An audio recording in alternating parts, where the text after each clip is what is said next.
Next video, पिछली video में हमें इंटरकोस्टल स्पेस की बाउंड्री और उसके कंटेंट पढ़े थे। अब हम पढ़ेंगे इंटरकोस्टल मसल्स।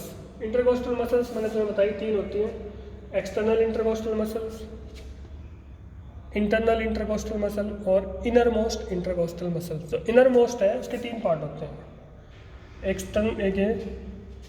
स्टर्नोकोस्टैलिस, कोस्टैलिस और इनर मोस्ट। 3 है। जो स्टर्नम के पीछे होगी इसे हम सबकोस्टैलिस बोल सकते हैं या स्टर्नोकोस्टैलिस बोल सकते हैं, इसे इनर मोस्ट इंटरकोस्टल मसल, और ये सबकोस्टैलिस वर्टिब्रा के नीचे।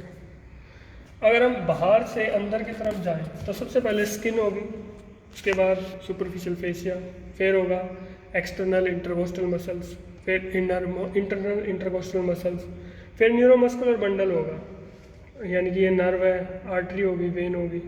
उसके बाद इनर मोस्ट इंटरकोस्टल मसल्स होगी, फिर एंडोथोरेसिक फेशिया होगा और फिर pleural membrane.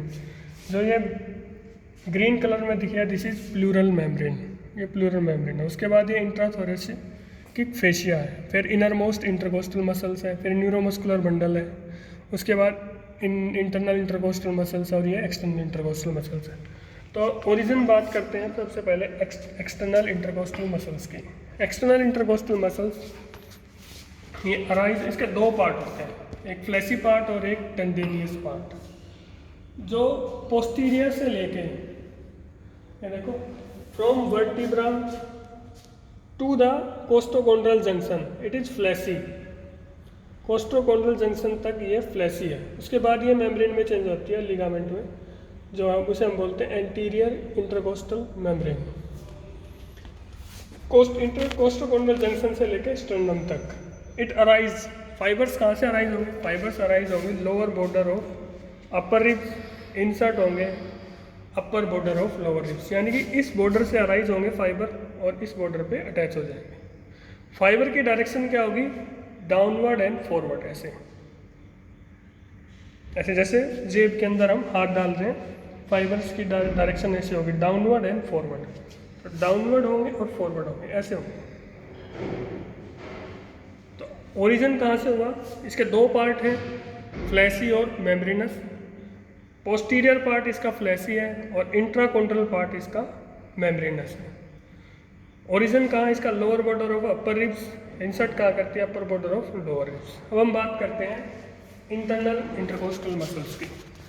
Internal intercostal muscles ये स्टर्नम से लेके एंगल ऑफ रिब्स तक तो ये है फ्लैसी, और एंगल ऑफ रिब से लेके वर्टिब्रा तक ये है मेम्ब्रेन, इसे हम बोलेंगे पोस्टीरियर इंटरकोस्टल मेम्ब्रेन। अब एंगल क्या है? ये देखो, ये रिब्स है पूरी, ये रिब्स का कोस्टल एंड है, ये रिब्स का वर्टिब्रल एंड है। ये एंगल है जहाँ पे रिब्स ऐसे जाती हुई फिर एकदम ऐसे मुड़ जाती है, शाफ्ट एंगल। तो यहाँ तक, यहाँ से लेके यहाँ तक फ्लैसी है, इसके बाद ये मेम्ब्रेनस हो जाती है intercostal muscle, internal intercostal muscles. अब इसकी ओरिजिन कहाँ से होता है? इसका ओरिजिन होता है ग्रूव होता है, हर रिब्स के अंदर ना सबकोस्टल ग्रूव होता है, उसके फ्लोर से अराइज होती है। It arise from floor of subcostal groove and inserted on to the upper border of lower ribs, यानी कि अपर रिब्स के सबकोस्टल ग्रूव से अराइज करेगी और उसके लोअर रिब्स के अपर बॉर्डर पे अटैच हो जाएगी। इसके फाइबर की डायरेक्शन 90 डिग्री होगी एक्सटर्नल इंटरकोस्टल फाइबर की। अब एक्सटर्नल इंटरकोस्टल फाइबर की डायरेक्शन क्या होती है? Downward and forward. Internal intercostal muscles की इसके अपोजिट हो जाएगी 90 डिग्री, डाउनवर्ड एंड बैकवर्ड। तो फाइबर की डायरेक्शन क्या होगी? Downward and backward. ऐसे उसकी कैसे थी एक्सटर्नल की? ऐसे। इसकी कैसे होगी? ऐसे, downward and backward.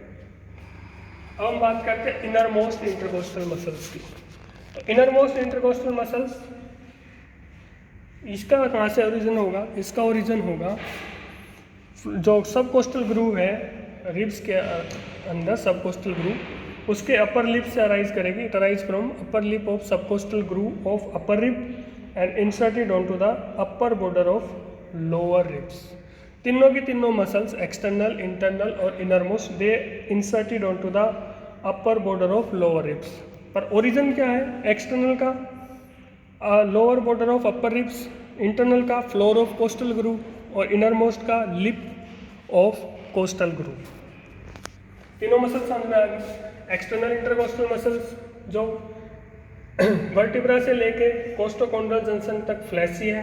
Direction of fibres is forward and downward, जैसे कि हम जेब में हाथ डाल रहे हैं, ये डायरेक्शन है एक्सटर्नल इंटरकोस्टल मसल्स की। इंटरकोस्टल मसल स्टर्नम से लेके एंगल ऑफ रिब तक फ्लैसी है, इसके फाइबर्स की डायरेक्शन है डाउनवर्ड एंड बैकवर्ड, जैसे हम पिछली पॉकेट में हाथ डाल रहे हैं, पीछे की जेब में हाथ डाल रहे हैं, दिस इज फाइबर्स 90 डिग्री तो है external intercostal muscle. Innermost intercostal muscles it arise from lip of costal groove and inserted onto the lower border of upper border of lower ribs. Fibres की डायरेक्शन इंटरकोस्टल मसल्स की तरह है, downward and backward. अब हम बात करते हैं जो भी न्यूरोमस्कुलर बंडल है इंटरकोस्टल स्पेस का, वो रन करता है एक्सटर्नल और इंटरकोस्टल मसल्स के बीच में। अरेंजमेंट कैसे होता है, सबसे ऊपर वेन होती है, फिर आर्टरी और फिर नर्व। वेन, इंटरकोस्टल आर्टरी और इंटरकोस्टल नर्व, ये अरेंजमेंट होता है।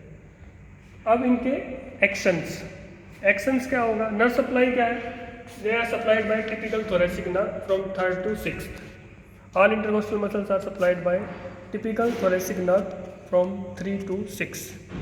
And external intercostal muscle help in inspiration, internal intercostal muscle help in forceful expiration, and innermost is also helpful in forceful expiration. So these are the actions of intercostal muscles.